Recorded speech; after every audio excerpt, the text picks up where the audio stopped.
พี่น้องซุ่มเอฟซีนี่บางเทียมกับโพ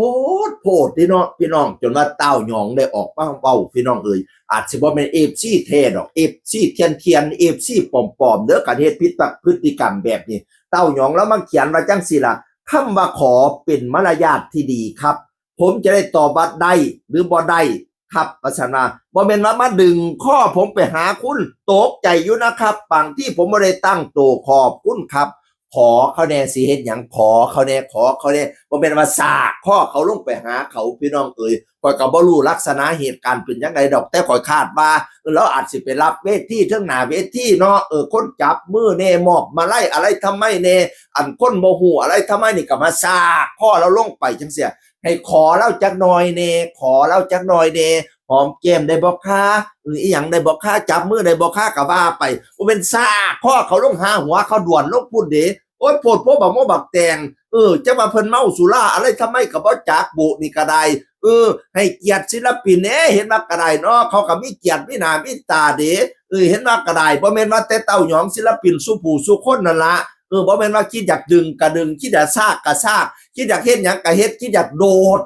กอดข้อหอมแก้มก็เฮ็ดไปตะพึดตะพื้เขาก็มีเกียรติมีศักดิ์ศรีในอาชีพเขาอยู่ได้เห็นว่ากระไดเห็นว่าเขาไปร้องไปรำตึ้งห้านกระไดอย่าโพดโพบักโมบักแตงบือบักโตนหลายเขาโรงเรียนปรับนิสัยเขาโรงเรียนรัศดรเนี่ยนะซุมื้อนี้คันได้เว้าเนี่ยคันเว้าแทนศิลปินสู่ผู้สู่คนโลดนี่นะโดยเฉพาะเต้ายองเราออกมาเว้าเด้ให้ขอเด้เฮ็ดหยังให้ขอแน่บ่แม่นว่าไปร้อนซากลงโลดนั่นล่ะสั้นๆจากพระเอกเต้ายองอันพระเอกผู้น่ารักยิ้มออกว่าฉัน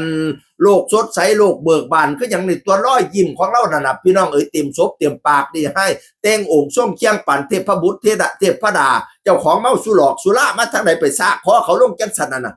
บ่ได้เรียนถึงมารยาทเด้อท่านคอยได้เบาเด้อคอยชูนแทนศิลปินหลายผู้หลายคนพร้อมบ่แม่นแต่เต้าหยองผู้เดียวดอกพิจารณาเจ้าของเด้อผู้ใดไปเฮ็ดนิสัยแบบนั้นน่ะบ่แม่นว่าให้เงินเขาแล้วก็